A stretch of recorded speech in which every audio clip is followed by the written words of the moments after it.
Niché entre les collines et la mer, Jean-Louis, ce week-end c'est donc le Grand Prix de Monaco, l'un des circuits les plus glamour de la saison, mais aussi peut-être l'un des plus compliqués, non? Alors le glamour, je dirais que c'est pour après, hein, ou avant le Grand Prix, ou avant les essais ou les qualifications. Là, bien sûr, parce qu'on fait la bringue de tous les côtés, y compris sur les yachts dans le port et dans tout ce qui est autour de Monaco, de restaurants, de boîtes de nuit, etc. Le circuit le plus dur, oui, parce que la seule explication, et la vraie, c'est le rail de sécurité. Il y a une ligne blanche et il y a le rail à quelques centimètres derrière, et que la marge d'erreur, c'est zéro. Dès que on sort légèrement des limites, on peut abîmer une roue, on peut crever. De temps en temps, on peut s'appuyer un peu sur le rail, mais ça, c'est très rare. Donc, c'est très compliqué à cause de ça. L'étroitesse globale du circuit. Et donc forcément, les qualifications, est-ce qu'on peut dire que c'est la chose la plus importante, ce qui conditionne le résultat de la course? Oui, le plus souvent. La moyenne des victoires en partant de la pole position est très élevée à Monaco.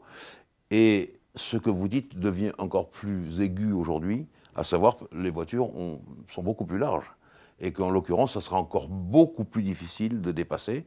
D'ailleurs, les pilotes sont clairs là-dessus. Romain Grosjean s'est expliqué. Dépasser à Monaco, c'est prendre de très gros risques. Et je crois qu'on a souvent, avec la conquête de la pole position, un très bon atout dans sa manche pour gagner. C'est une piste où les pneus ne sont pas spécialement maltraités, mais en revanche, ils sont vraiment cruciaux. Pourquoi? Parce que c'est un circuit en ville avec du revêtement pour des rues et non pas un revêtement de circuit. Si par exemple il pleut, ça devient catastrophique rapidement. C'est pour ça d'ailleurs que dans la gamme des pneus chez Pirelli, tout ce qui est plus tendre a été retenu pour Monaco, notamment les ultra soft, les pneus que j'appelle chewing-gum, les pourpres.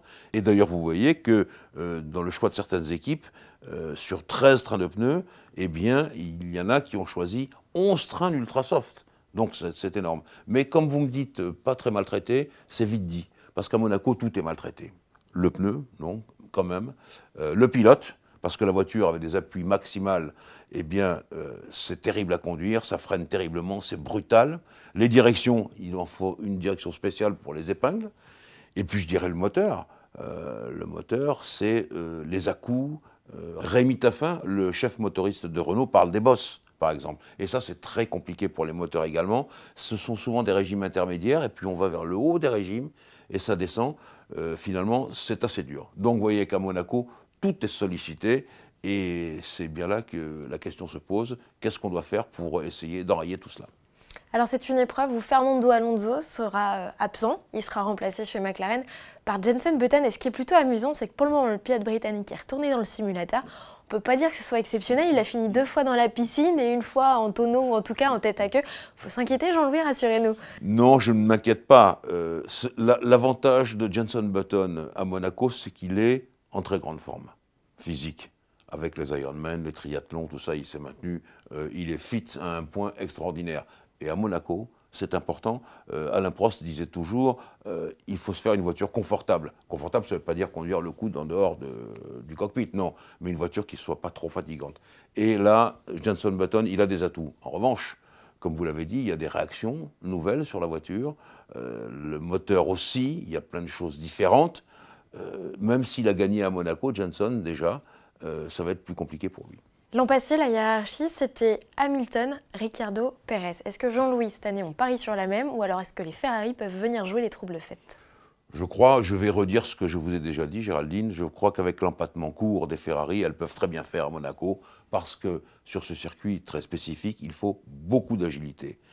Les Mercedes ont un empattement long, spécifique pour les grandes courbes, ce n'est pas le cas à Monaco.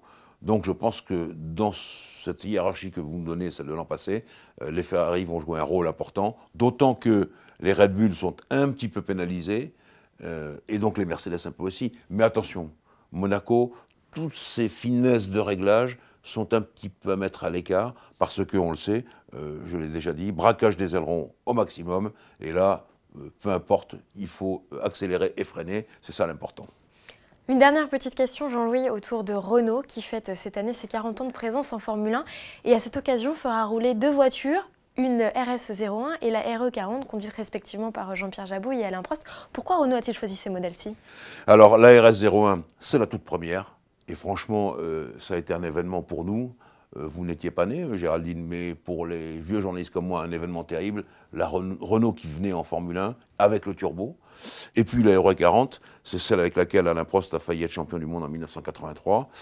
Et il s'en est fallu de peu, il s'en est fallu d'un souffle avec le carburant de BMW qui n'était pas tout à fait conforme, que Renault soit champion du monde, et Alain aussi. Ça n'a pas été le cas, mais c'est une voiture marquante dans l'histoire de Renault.